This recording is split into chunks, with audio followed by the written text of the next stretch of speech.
primer lugar, Daniel, agradecerte. La verdad que la conversación es fácil porque te considero un amigo.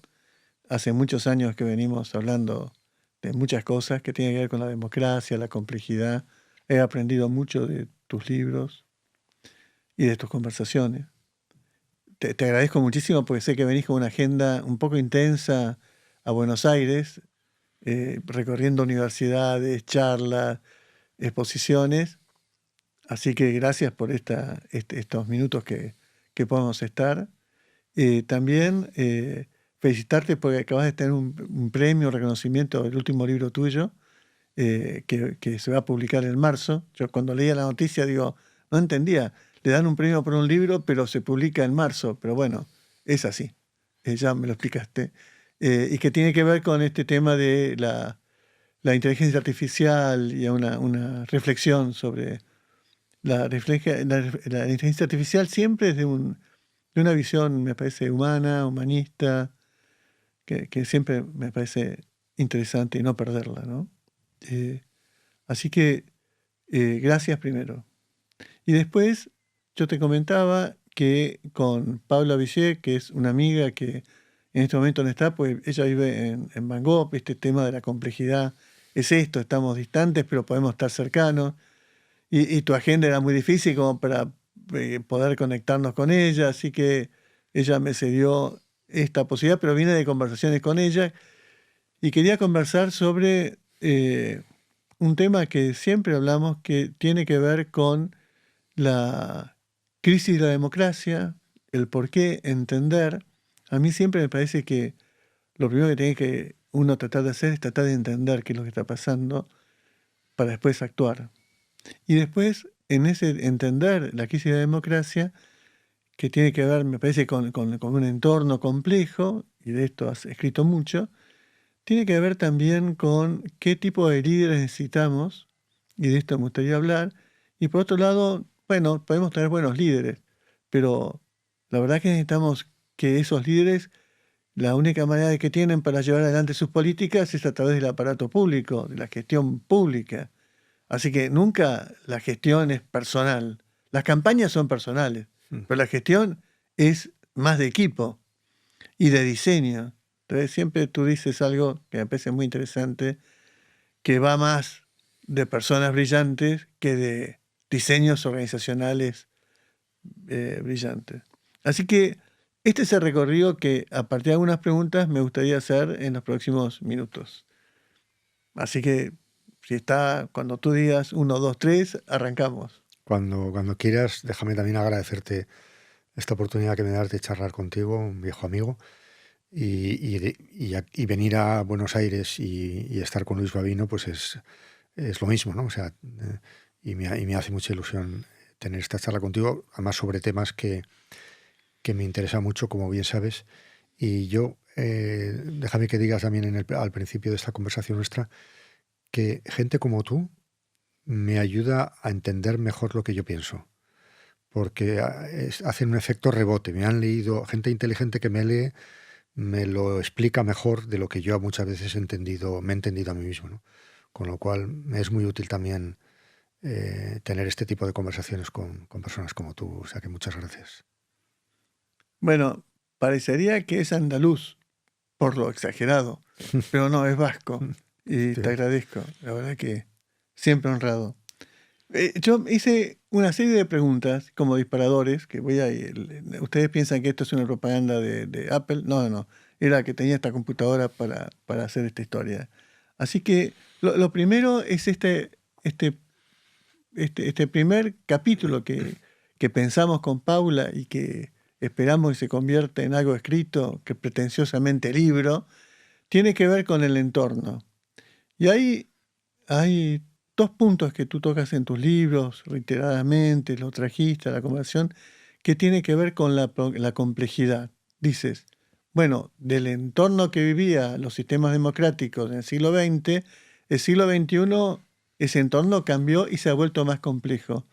¿Podrías ampliar y definir o tratar de precisar cuáles serían los indicadores cuando vos hablas tú hablas de complejidad que caracterizan esta complejidad? si tú comparas la sociedad en la que vivía Rousseau, Ginebra, en la época de Rousseau, y el modelo de gobierno que él estaba pensando y el destinatario de ese gobierno, lo que te encuentras son sociedades relativamente pequeñas, con una homogeneidad cultural, religiosa bastante acusada, y con unas tecnologías muy sencillas de manejar. Y por supuesto esas sociedades no eran autárquicas, no eran sociedades que dependieran demasiado de las sociedades vecinas, ¿no? Hoy, en cambio, tenemos todo lo contrario, tenemos sociedades tremendamente diversas, hay una cuestión de diversidad que además ahora se acrecienta con... recientemente ha habido en España una discusión sobre el grupo LGTBQI+, si tiene que aparecer el plus o no tiene que aparecer. No entraré en ese tema, que no es mi especialidad, pero esto quiere decir que estamos ante grupos sociales, ante sociedades cuya agrupación en categorías, en tipos de personas, para luego hacer la correspondiente intervención del tipo que sea, no está clara, es discutida, pero desde luego es abigarrada y muy, muy plural. La interdependencia es tremenda a todos los niveles. Yo vivo en Europa, donde eso lo experimentamos de una manera muy, muy inmediata. Parte de nuestros presupuestos nacionales son supervisados por Bruselas. Bruselas, que es una palabra para designar una entidad política que tiene 27 miembros, nada más y nada menos, y que tiene una complejidad institucional enorme. Bueno, y las tecnologías, a mí me gusta poner un ejemplo de cuando en el año 1864, creo recordar que fue, las autoridades británicas pensaron que ya había demasiados accidentes de tráfico, 1864, decidieron que aquello había que ponerle control y se dictaron una ley que se llamaba la Ley de la Bandera Roja, que obligaba a que cada vehículo en Gran Bretaña fuera precedido por una persona andando con una bandera roja. Y había un límite de velocidad en el campo y otra en la ciudad, creo que eran 6 millas y 4 millas, ¿no? Es decir, la medida de coches bajo control era la medida de una persona andando. Esto hoy en día nos parece ridículo, pero me hace pensar también que la idea que tenemos de qué es una sociedad controlada, bajo control, un tráfico bajo control, ha cambiado espectacularmente. Hoy en día nadie piensa en eso. Hoy en día un vehículo bajo control no es un vehículo que vaya a esa velocidad, sino que tiene una tecnología sofisticada que impide que el conductor se duerma al volante, que tiene unos frenos con ABS, etcétera, etcétera. Hemos sofisticado el control aumentando al mismo tiempo la velocidad. Entonces, lo pongo esto como ejemplo de cómo tenemos ahora mismo un montón de tecnologías respecto de las cuales todo lo que tiene que ver con la inteligencia artificial, sobre todo, queremos tener un control humano, pero ese control humano no lo podemos pensar en forma atávica, por ejemplo, pensando una tecnología de este tipo estará bajo control cuando los humanos supervisemos cada paso del proceso. Pues eso es como una ley de la bandera roja, ¿no? Tenemos que aprender a considerar algo como controlado cuando está en un entorno en cierto modo caótico. Esa correcta medida de control y caos es muy difícil, pero es la clave del éxito cuando uno se enfrenta a sociedades como las nuestras, en las que la gente no obedece con facilidad y está muy bien, ¿no? O no se deja controlar con facilidad y está muy bien. Bueno, y esto yo creo que nos va a obligar de entrada a toda una revolución del pensamiento, que podemos hablar primero de eso y luego también de los modos de gestión, lógicamente. Le agregabas claramente, y esto se ve en las redes sociales, cuánta gente quiere poner banderas rojas a la conversación en las redes sociales. Entonces, que después quiero entrar en eso, ¿no? En términos de redes sociales. Antes hablamos Y me decía, yo no soy especialista en redes sociales, pero tienes unas reflexiones que me parecen interesantes. Y decías, bueno, la complejidad tiene que ver con las tecnologías, tiene que ver con, bueno, múltiples actores que aparecen en el juego, que antes no estaban, las múltiples demandas, y eso mezclado con intensidad y velocidad de todos los procesos, ¿no? Es decir, en un libro tuyo, en un documento, no me acuerdo, decías, el problema de la complejidad no es la cantidad, es la interacción. Y ponías el ejemplo de la playa. En la playa hay cantidad de granos de arena, pero eso no es complejo, hacen todo lo mismo, es decir, están estáticas. El problema es cuando pones una persona con otra e interactúan. Y si pones tres, qué lío. Y si pones una sociedad, qué lío, ¿no? ¿Cómo ves esto?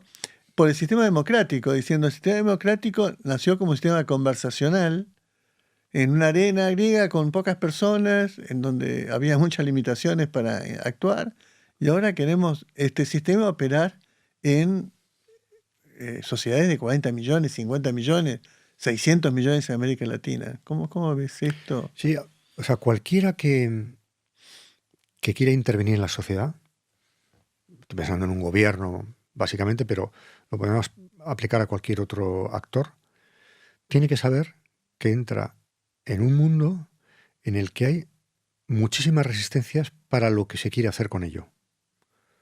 Tú quieres hacer una ley o quieres modificar un estado de cosas, para eso están los gobiernos, para intervenir en procesos sobre la base de que si no hubiera esa intervención, esos procesos llevarían a resultados que se consideran negativos, ¿no? Y por tanto, gobernar es impedir, equilibrar, moderar, reorientar. Pero lo primero que tiene que saber un dirigente, sigamos con el ejemplo de la política, un dirigente político, es que la sociedad nuestra, yo cada vez estoy más convencido de que es una sociedad que se podría definir como la sociedad de las resistencias. Se activan muchísimas resistencias para cualquier intervención del gobierno. La gente, y más en una sociedad democrática, y además, y esto tiene una significación democrática, la gente de entrada sospecha, la gente no está dispuesta a obedecer de cualquier manera, la gente quiere entender de qué va el asunto. Si se exige un sacrificio, quiere ver dónde está la recompensa, quiere ver una promesa cumplida. O sea, y luego la política en concreto se ejerce dentro de un entorno competitivo, con lo cual siempre que haya una iniciativa de un tipo, va a haber en la oposición, en el caso de que uno esté en el gobierno, va a haber quien aquello lo discuta, lo cuestione, exija una transacción. Alguien que quiera hacer una acción transformadora de la sociedad debería perder menos tiempo en quejarse de que la sociedad sea tan inerte y tan resistente a los cambios y dedicar más tiempo a pensar a qué obedecen las resistencias. Porque muchas veces las resistencias de la sociedad a cambiar un estado de cosas tienen que ver con que quien interviene en ella se ha pretendido ahorrar ciertos momentos fundamentales del proceso de intervención. Por ejemplo, la escucha, de lo que tú sabes mucho. O, por ejemplo, la transacción. Igual yo tengo que dar a cambio, si yo quiero tener algo, una cosa, tengo que dar a cambio otra cosa. O la explicación, o la justificación. Hay muchos momentos de ese proceso de intervención y muchas veces la intervención falla porque nos hemos querido ahorrar uno de esos momentos. Esa es una parte que me parece muy relevante de entender y tiene que ver con la formación de los líderes, que después me gustaría hablar, de qué capacidades tenemos que tener para enfrentar esto. Pero hablando de la política, de los partidos políticos, que están como sus sistemas muy diseñados para menos complejidad. Es decir, las sociedades eran hablando con Ricardo Lagos, el presidente de Chile, él me decía, los partidos políticos no estamos preparados para tantas demandas diferentes. La sociedad ha ido creciendo, se forma. En la formación las demandas empiezan a ser más selectivas, más por problemas, por causas que no están unificadas, sino son distintos colectivos que demandan, y la sociedad la política responde en el viejo sillón, ¿no? Tratando de responder eso.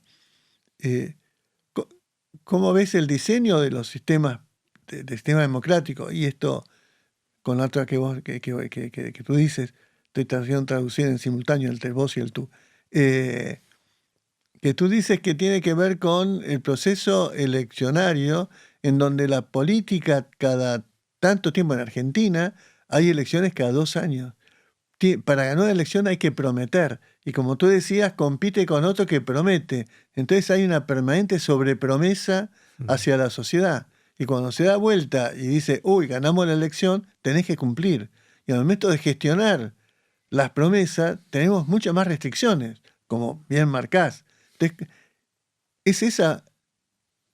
es causa de esta creciente desafección de la sociedad con la política.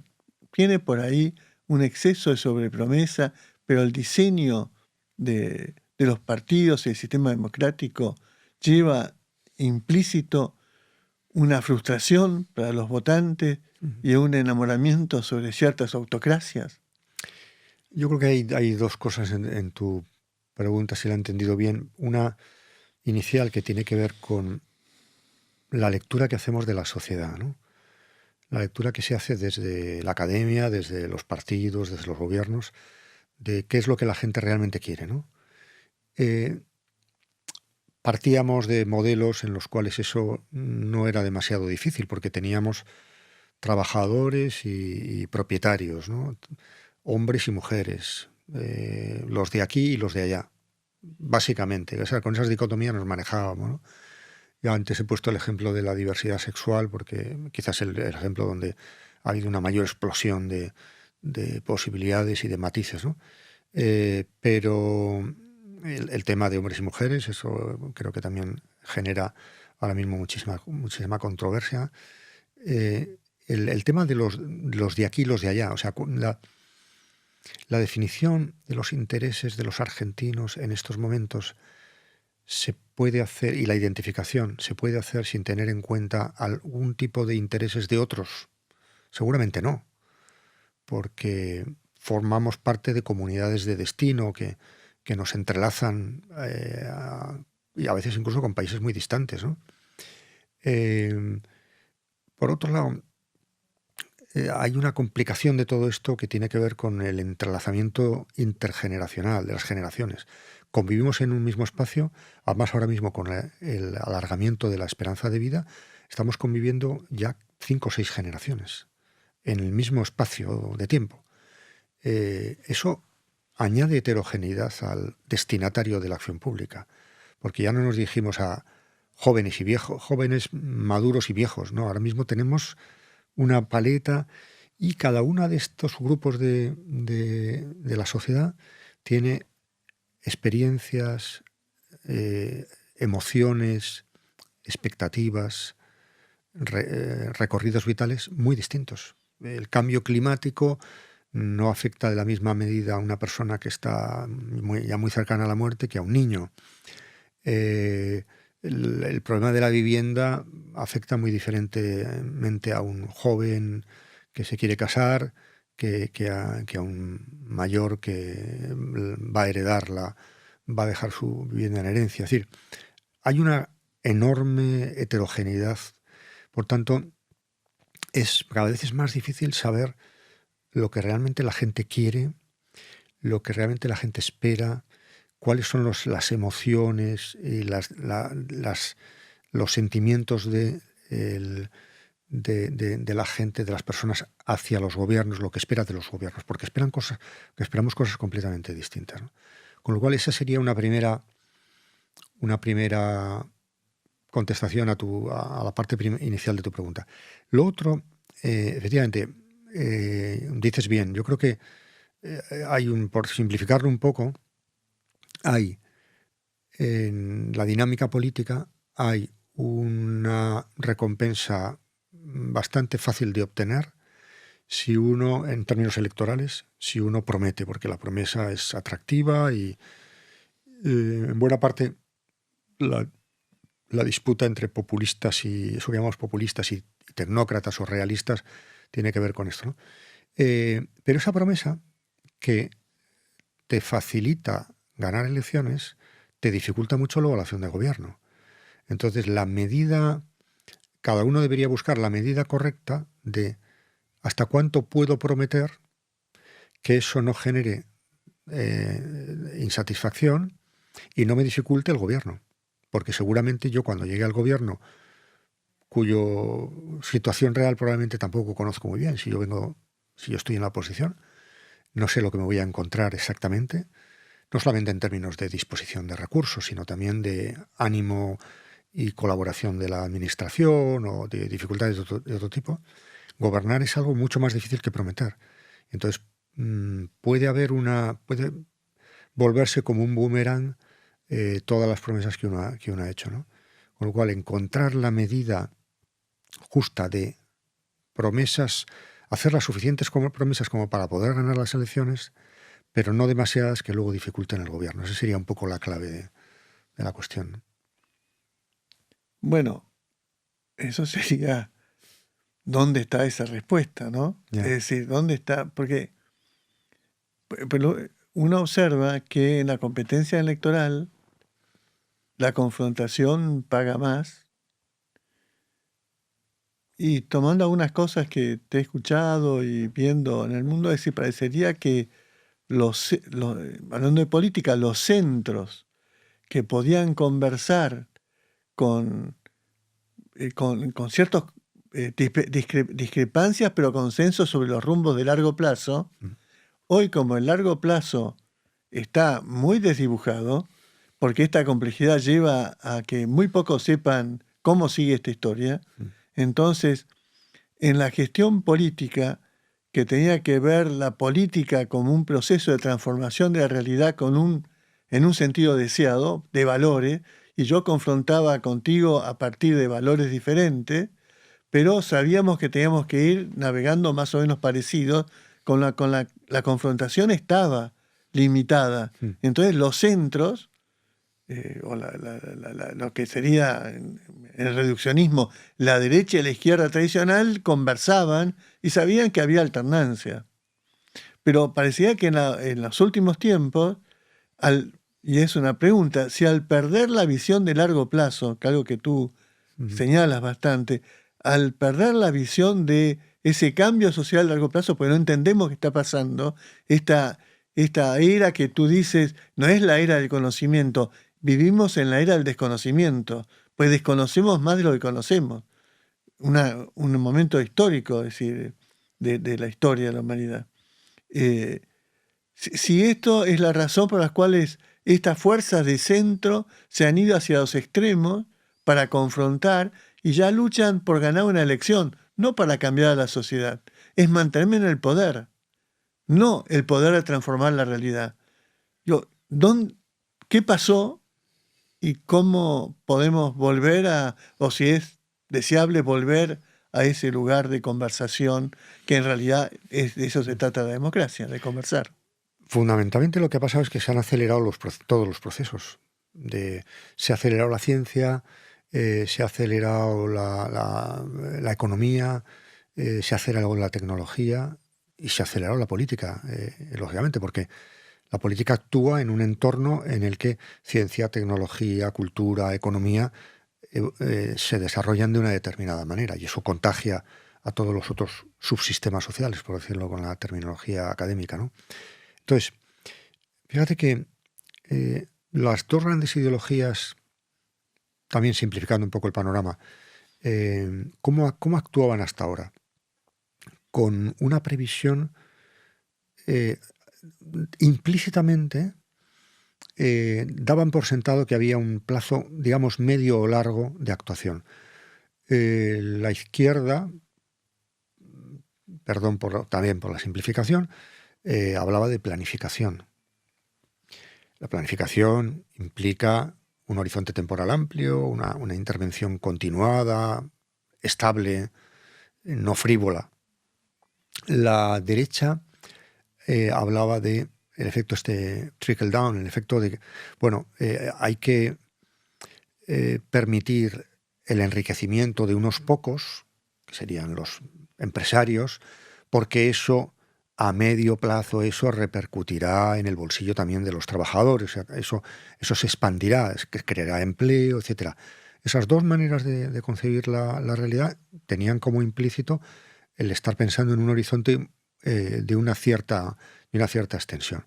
Hoy en día vivimos en la sociedad del clic, de la gratificación inmediata, de la lectura a saltos en Internet, es decir, de muchos fenómenos que han hecho que esa perspectiva de largo plazo sea muy difícil, porque además no lo achaquemos todo a una... Es una de mis obsesiones, ¿no?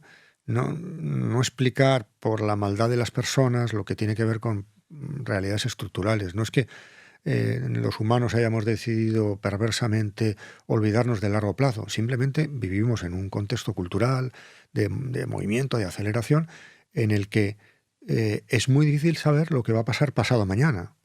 Es muy difícil saber, estamos rodeados de incógnitas, y los desarrollos, cualquier desarrollo de cualquier tipo, o son exponenciales, o son caóticos, o son emergentes, es decir, son muy difíciles de prever.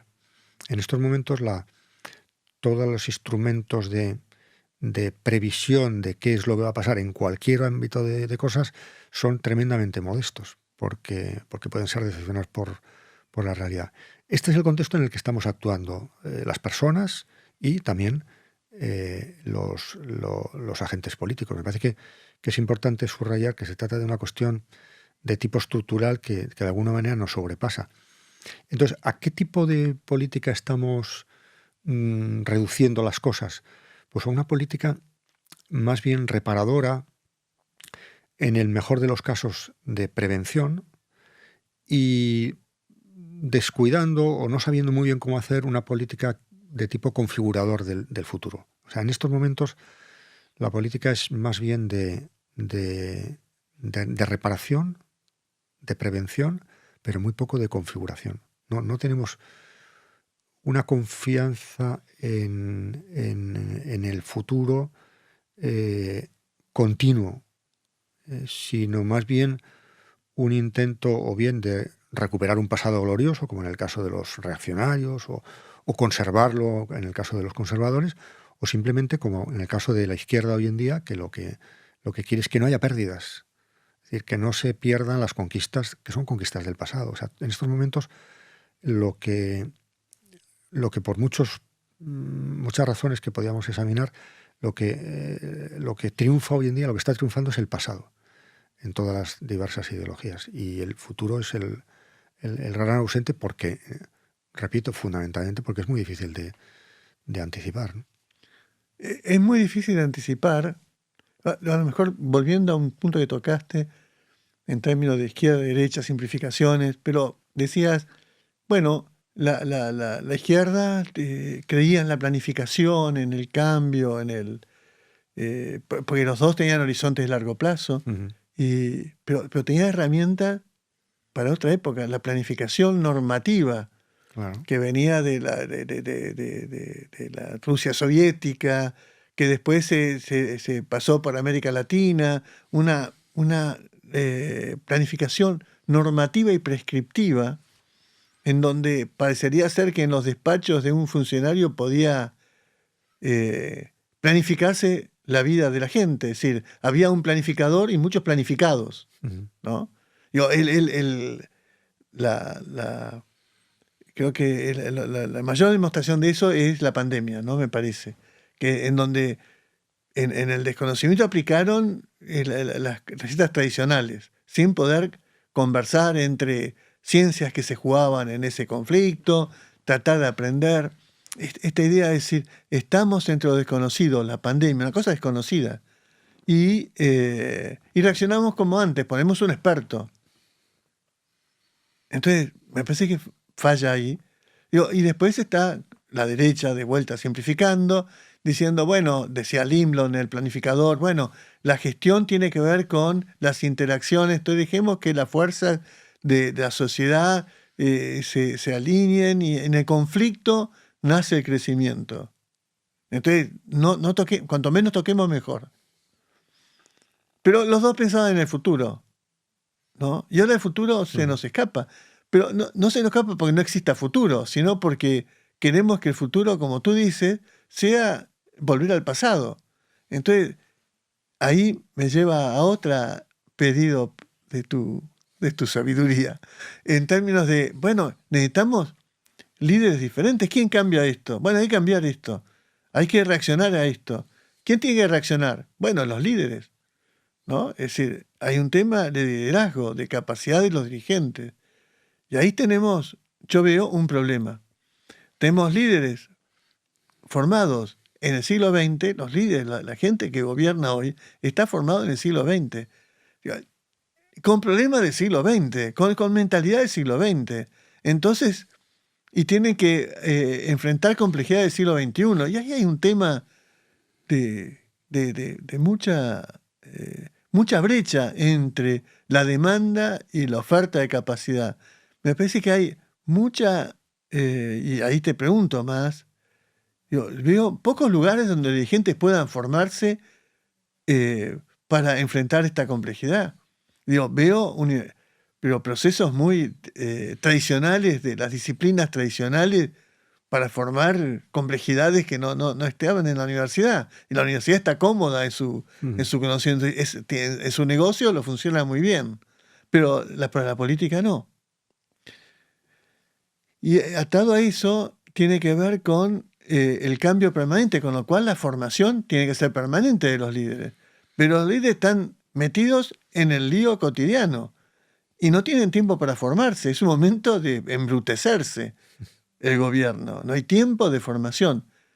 A lo mejor exagero, pero me gustaría, tú que estás en el Instituto de Florencia, que me parece maravilloso, cuando me lo contaste me parecía como el Disney de este tema, de formación de dirigentes.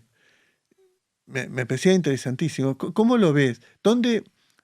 ¿Cómo ves dirigentes enfrentando complejidades con capacidades formadas en el siglo pasado? ¿Cómo ves en la formación permanente cuando no hay tiempo?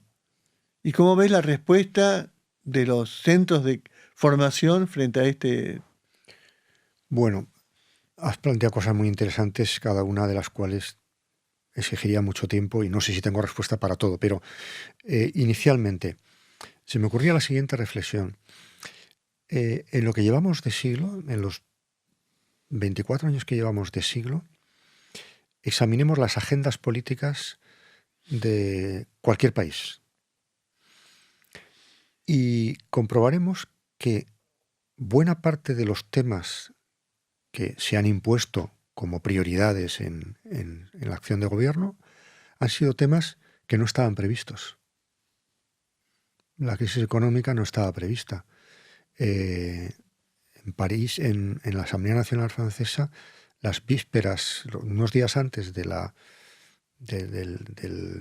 gran recesión, el crack del 2008, se estaba a punto de aprobar una ley en la Asamblea por la izquierda y por la derecha que se llamaba de acceso universal al crédito. O sea, una ley que iba en la dirección incorrecta. Era una dirección comprendida por la sociedad, que cosa mejor que facilitar el crédito, pero letal para una bola de nieve, una avalancha que se estaba gestando en aquel momento y que nadie vio venir. Estábamos haciendo lo que los economistas llaman todo lo contrario de comportamientos anticíclicos, ¿no? O sea, era una disposición cíclica, que por supuesto aquello desapareció, no se volvió a hablar de aquello, ¿no? La agenda política nueva como consecuencia de la crisis económica, durante unos cuantos años se modificó de una manera muy radical en todos los países. Apareció la austeridad, el conflicto norte-sur, etc. En Europa al menos, ¿no? Y aparecieron nuevas disposiciones de gobernanza financiera, tal, ¿no? Si pasamos al ejemplo que has mencionado tú antes de la pandemia, la pandemia tampoco estaba prevista. Nadie había anticipado aquello, ¿no? Y la respuesta que se dio fue inicialmente, al menos en España, fue poner militares en ruedas de prensa, que a los que tenemos ya una cierta edad y hemos vivido bajo una dictadura de militares y hemos visto una amenaza de golpe, nos produjo un efecto de shock que probablemente era lo que se pretendía, ¿no? Pero bueno, luego aquello ya cambió y tal, ¿no? Es decir, en aquel momento se quiso dar un tratamiento, digamos, de orden, en términos de orden público, de miedo a la población, precisamente para señalar la gravedad del asunto. Yo no entro a juzgar si eso era lo más acertado o no. Simplemente trato de señalar cómo una primera aproximación de aquello fue de lógica militar. Quédense ustedes en casa, esto es muy grave, esto se parece mucho a una guerra, incluso había terminología casi bélica. Sigamos un poco en el ejemplo de la pandemia. Yo formé parte en mi comunidad en Navarra de un grupo asesor del gobierno. Cuando me llamó la presidenta de Navarra para pedirme que estuviera en aquel grupo, yo le pregunté, ¿tan mal está la situación como para que me llames a mí? Y me dijo, sí, está muy mal, ¿no? Porque yo no soy un experto en eso, pero querían una comisión social en la que hubiera sociólogos, filósofos, gente experta en opinión pública, en psicólogos, gente muy variada. Entonces, yo escribí un pequeño libro sobre la pandemia y la experiencia interesante que tuve es comprobar cómo, según iba pasando las fases de la pandemia, había una primera fase de control de la población, otra segunda fase, digamos, que tenía que ver con la explicación, había un momento en el cual los virólogos eran los más importantes, luego empezaron a aparecer los psicólogos, es decir, fue muy interesante comprobar cómo en cada momento de la pandemia había un tipo de saber que se ponía en la cumbre y ejercía una cierta dominación sobre los demás saberes, ¿no? Militar, inmunológico, psicológico, educativo, económico. O sea, de repente aparecía el economista que decía que no, esto no puede durar mucho porque es que cerramos empresas, ¿no? Y entonces advertíamos. Entonces era como una rueda en la que siempre había una ciencia encima, pero eso iba cambiando completamente. Eso es un modelo de gestión de un asunto crítico tan grave como la pandemia, que al implicar a muchos ámbitos de la vida personal y colectiva, con distinto grado de importancia, iba poniendo a dirigir a alguien distinto. Yo me acordaba de una cosa que había leído hacía mucho tiempo, de una batalla naval de Estados Unidos en Japón, en la cual luego se comprobó que entre las fragatas que intervenían en aquella operación, el liderazgo iba cambiando de una fragata a otra en virtud de quién tenía la mejor información. Y quién tenía la mejor información no era una cosa decidida centralizadamente, sino que la propia organización colectiva de aquel grupo de barcos autónomamente ya veía quién estaba mejor situado en la batalla y por tanto a quién se le confería o quién se hacía con el control de la situación. Esto pasó en la pandemia. En la pandemia tuvimos una sucesión de liderazgos en el asesoramiento de los gobiernos, en el cual los filósofos no tuvimos nunca ninguna relevancia especial, pero sí que vimos cómo iba cambiando esto, ¿no? Bueno, quiero decir con esto que cualquier fenómeno con una cierta complejidad, y ahora estamos en fenómenos de muchísima complejidad, van a exigir, y paso a la última parte de tu pregunta, van a exigir una superación de esa compartimentación del saber que practicamos en la universidad, ¿no? En la universidad hablamos muchísimo de interdisciplinaridad, transdisciplinaridad, y la practicamos muy poco, entre otras cosas porque es tremendamente difícil y porque además hay incentivos para no hacerlo. Eso sería otro tema, pero del que podíamos hablar largo y tendido, pero en la academia se premia por la manera de organizar la valoración de la investigación, la docencia, se premian trayectorias unidireccionales, que profundizan mucho en un aspecto y se castiga estructuralmente. No digo que los rectores y los sistemas de evaluación de la universidad sean malvados, simplemente hay una cuestión estructural que hace que se castigue como frívolo, superficial o poco innovador aquel tipo de abordajes de la realidad que tratan de implicar a varias ciencias o varias perspectivas, ¿no? Y en ese sentido necesitamos pensar diferente, que los saberes expertos conversen entre sí implican la generación de palabras que te permitan conversar. Sí, los psicólogos, los economistas crean sus propios metalenguajes para que en la tribu puedan entenderse. Ahora, parecería que la demanda es crear como una metatribu que permita gobernar con más capacidad para poder dialogar, porque si no conversás, podés sumar expertos, pero que no conversan, se imponen. Entonces, bueno, ahora se impone uno y otra se impone el otro, pero en realidad lo que tiene que haber es un equipo que converse y diga, no, pará, la pelota la llevas tú porque es el momento. Pero esa conversación, ¿dónde se aprende? Porque el cambio que tú dices de volver a poder conversar y no confrontar como base de la gestión política, necesita liderazgos. Es decir, yo pienso, y a lo mejor equivocadamente, en Irlanda, cómo se sale de un enfrentamiento de años entre dos facciones. Bueno, los líderes se pusieron de acuerdo, no por amor, pero por espanto a lo mejor. ¿Por qué España, que nosotros nos enamoramos del pacto de que llevó a la transición española y demás? Bueno, ¿qué unió eso? Líderes. ¿Cómo fue ese encuentro? ¿Cómo logramos volver a conversar, que la política converse entre sí y diga, yo disputo porque mis valores son diferentes de los tuyos, pero no te voy a eliminar por eso? No sos mi enemigo, sos circunstancialmente alguien que piensa diferente. ¿Qué es lo que propones tú en la conversación? Pues yo lo veo, perdón, vengo de una neumonía. Pero pienso en la política española, que yo siempre me atrae porque viví en España y me encanta visitar España y leer mucho de España. Digo, y ahí lo veo. La derecha y la izquierda, el PP, el PSOE, bueno, los dos están, yo lo veo, a lo mejor equivocadamente, están como montados sobre los extremos, ¿no? Es decir, para lograr mayoría. ¿Cómo logramos que exista una conversación más que respete los destinos de una sociedad, como tú dices, que no puede hacer todo, que hay que aprender a frustrarse un poco?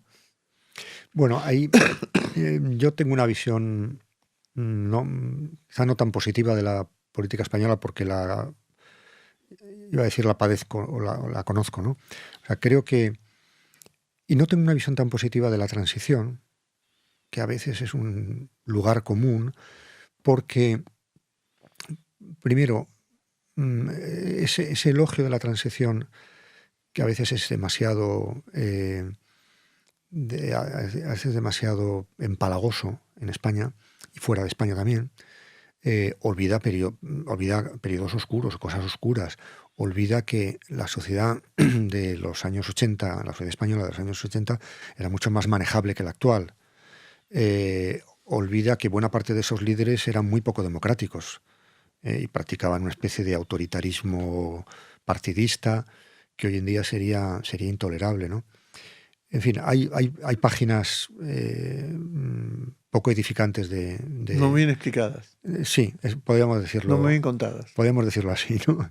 De todo aquel periodo, en fin, y algunas me afectan así un poco más directamente, ¿no? Pero o sea, siempre que se hace esa comparación de líderes de los 70, 80 con líderes de ahora, se suele omitir el hecho de que ahora mismo es muchísimo más difícil gobernar, ¿no? Había una frase famosa de un político socialista que decía quien se mueva no sale en la foto, ¿no? Quien se mueve no sale en la foto. Es decir, los partidos políticos tenían un aparato disciplinario muy fuerte. Hoy en día más bien son maquinarias electorales que funcionan cohesionadamente cuando están en el poder, pero tan pronto como se pierde el poder, el líder que ha personificado aquello, se disgregan y vuelven a agregarse en torno a otra persona, pero en medio con procesos a veces muy, muy dolorosos, ¿no? Es decir, y luego ese efecto de lo que yo llamo musealizar la transición tiene como efecto secundario el indirectamente dar a entender que aquello es irrepetible, ¿no? O sea, aquello fue tan bueno que es irrepetible, ¿no? A lo mejor habría que decir, bueno, aquello estuvo bien con sus más y sus menos y por tanto lo podemos repetir porque la sociedad da de sí lo que da de sí, ¿no? Y eso se puede hacer. Hay otro fenómeno que hay que advertir muy perverso de cómo se hace la política en España, y es que siempre que gana la izquierda, con algunas variantes, la derecha empieza un proceso de deslegitimación del gobierno. Es decir, el famoso consenso de los perdedores, que los perdedores aceptan el resultado electoral y simplemente esperan una mejor oportunidad, trabajan en la corrección de los errores para conseguir ganar las próximas. Eso en España no se produce cuando gana la izquierda. Cuando gana la derecha, lo que se produce es que la izquierda inicia un proceso melancólico, larguísimo, de reflexión y autofustigamiento, pero cuando gana la izquierda, lo que se produce en la derecha es un verdadero acoso.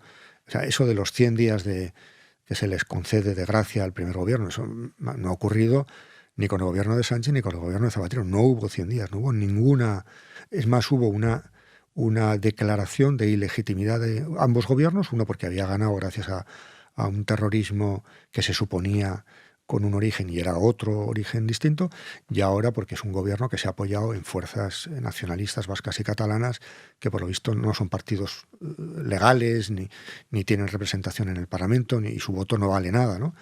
Y eso me parece muy ofensivo y muy poco democrático. Pero quería pasar a otro tema que está implícito también en tu pregunta, que es una cuestión central, ¿no? Y no anecdótica de España, sino central en todo el mundo. Una de las grandes cuestiones que tenemos que pensar y que tenemos que diseñar bien es cómo articulamos ciencia y política, conocimiento y poder. Hoy en día tenemos dos modelos completamente insatisfactorios. Un modelo decisionista, es decir, políticos que deciden lo que hay que hacer y acuden a los científicos para que le justifiquen la decisión ya tomada, científicos que pueden ser de muy diverso signo, de muchas diversas disciplinas, dependiendo del tipo de decisión de que se trate, o un modelo tecnócrata que consistiría en preguntarle a los técnicos y a los científicos qué es lo que hay que hacer y nosotros los políticos nos encargamos de venderlo y de aplicarlo, ¿no? ¿Por qué no me parecen satisfactorios estos dos momentos? Y además, ¿por qué es importante reflexionar sobre ellos en un momento en el cual hay la intuición, hay la sensación de que esto es muy importante, o sea, de que estamos ante problemas para los cuales necesitamos una gran movilización de conocimiento, ¿no? Pero movilización, ¿en qué dirección? ¿En qué sentido? Pues fundamentalmente porque la ciencia y la política, para que sean eficaces en su colaboración en relación con el tipo de problemas que tenemos que resolver, tienen que hacer cada una de ellas una operación que es difícil. La ciencia tiene que interiorizar, cuando asesora a la política, que las condiciones de factibilidad de aquello. Yo no puedo llegar a un político y decirle, tienes que hacer tal reforma, porque yo, que soy economista, lo he visto muy claro en mi universidad, sin saber que el político tiene recursos escasos, entorno competitivo, tiempo limitado, un sentido de la oportunidad que yo, catedrático de universidad, no desarrollo porque no es algo que me interese. Todo eso el político lo sabe, ¿no? Y por tanto, el buen consejo al político está en función de que, sin dejar yo de ser científico, interiorice en mi propuesta por lo menos una sensibilidad hacia esos requerimientos del político. Y el político tiene que hacer algo similar con los científicos, es decir, tiene que acudir a los científicos para obtener visiones del futuro, pero tiene que saber que la política no le va a dar una respuesta inapelable a un problema de naturaleza política. Entonces, ¿cómo conseguimos que esos dos momentos que están separados, es como si se hicieran unas cosas en dos habitaciones distintas que tendrían que hacerse en la misma habitación? Yo formo parte de muchos grupos de diverso tipo que asesoran a gobiernos en España, fuera de España, para actividades muy diversas. Y siempre he pedido que hagamos un trabajo de reflexión conjunta. No ha salido bien aquellos asesoramientos en los cuales el trabajo del científico se ha hecho sin hablar con los políticos y los políticos han recibido un documento que no han entendido y en cuya génesis no han participado. Creo que es muy importante que busquemos esa habitación común, porque esa habitación común implica un lenguaje común, una empatía hacia la posición del otro, una comprensión de las dificultades del científico, que no tenemos visión de la realidad política, y del político, que no tiene los datos de la ciencia, ¿no? Y por cierto, y aplicado a mi terreno, que es la ciencia, en concreto la filosofía, una mayor humildad, porque y a veces me avergüenzo de colegas y científicos a los que veo dirigirse a los gobiernos con unas propuestas formuladas con una evidencia. Por ejemplo, un truco que solemos utilizar los científicos cuando tratamos un tema y queremos obtener financiación para desarrollarlo, es exagerar el dramatismo, la importancia y los riesgos del asunto. Eso los políticos yo creo que ya lo han aprendido, ¿no?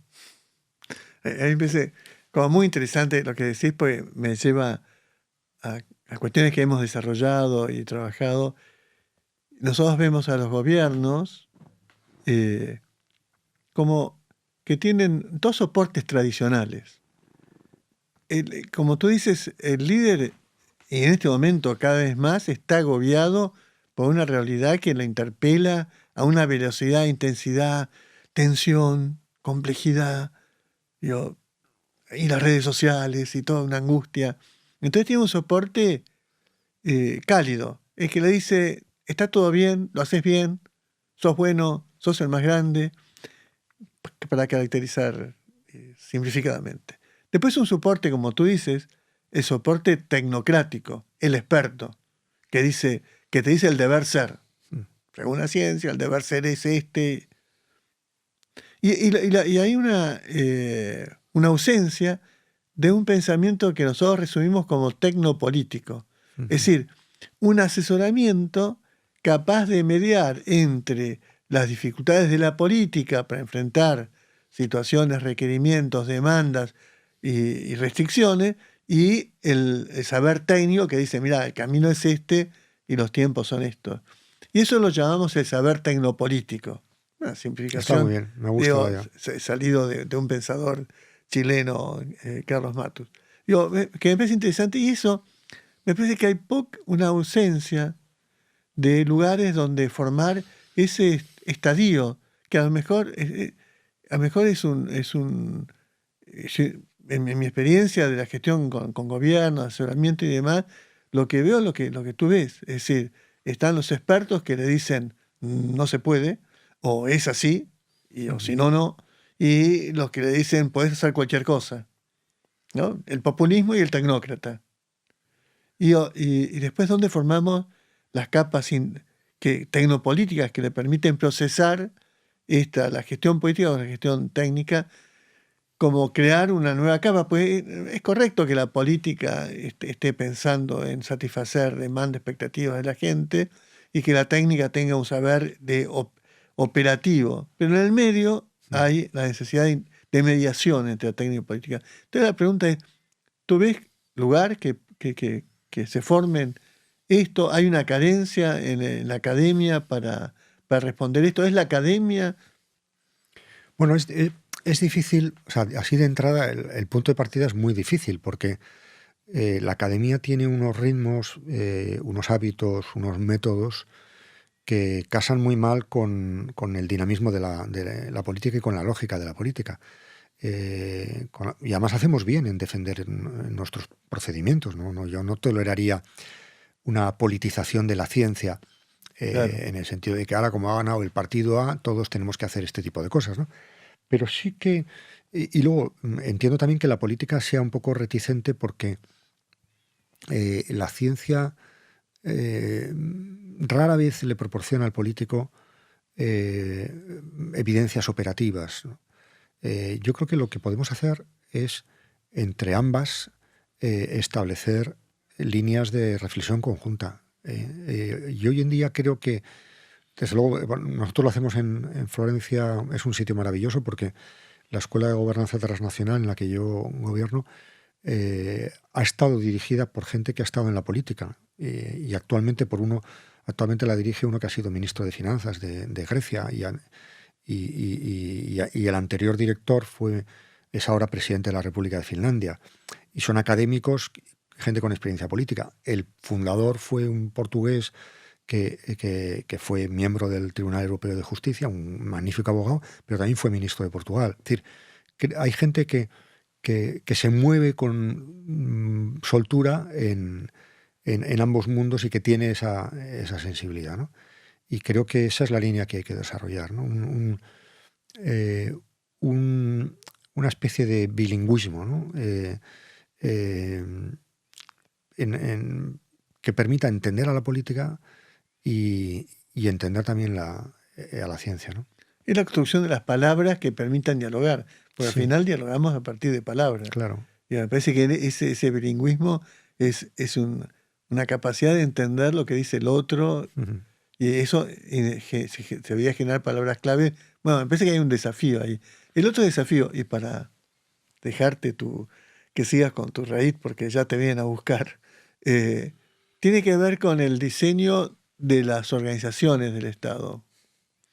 Y una reflexión, yo veo que hay como muchos enojos de la política, de los que gobiernan, respecto al impacto de las redes sociales, lo que se conversa.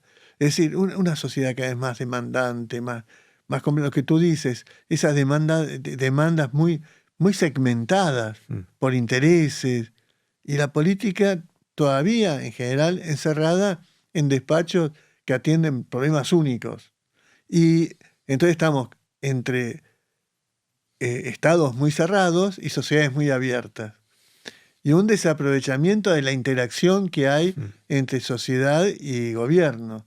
Y no hay una adecuada, lo que tú decías, no se trata de reparar lo que no funciona, sino hay que rediseñarlo.